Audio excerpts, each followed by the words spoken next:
અમદાવાદની વાત કરીએ। અમદાવાદમાં આ રવિવારે નરેન્દ્ર મોદી સ્ટેડિયમમાં T20 વર્લ્ડ કપની ફાઇનલ મેચ રમાવા જઈ રહી છે। ત્યારે સ્ટેડિયમમાં ઠેર ઠેર ડિજિટલ સ્ક્રીન લગાવવામાં આવી। સ્ટેડિયમના મુખ્ય દરવાજાથી લઈને તમામ જગ્યા પર ડિજિટલ સ્ક્રીન લગાવવામાં આવી છે। ડિજિટલ સ્ક્રીન વડે પ્રેક્ષકો માહિતી મેળવશે। ફાઇનલ માટે આઈસીસી દ્વારા ગ્રાન્ડ ઓપનિંગ સેરેમની અને ક્લોઝિંગ સેરેમનીનું આયોજન છે। દર્શકો માટે પાણી, ઓઆરએસ અને મેડિકલ ટીમની પણ વ્યવસ્થા કરાઈ છે। દેશની જાણીતી હસ્તીઓ મેચ દરમિયાન ઉપસ્થિત રહી શકે છે।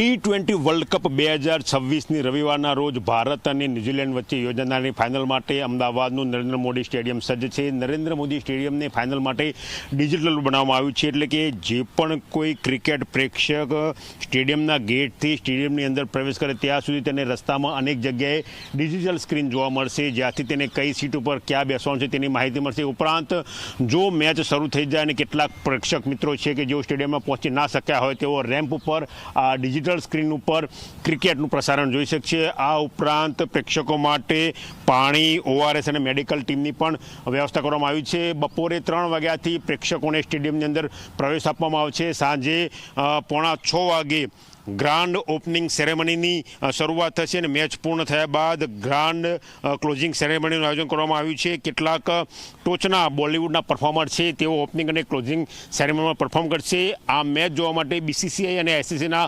હોદ્દેદારો તો ઉપસ્થિત રહ્યા છે, સાથે જ દેશની જાણીતી હસ્તીઓ પણ મેચ જોવા આવે તેવું લાગી રહ્યું છે। કેમેરા પર્સન મુકેશ ચૌહાણ સાથે ગૌરવ પટેલ, ઝી મીડિયા, અમદાવાદ।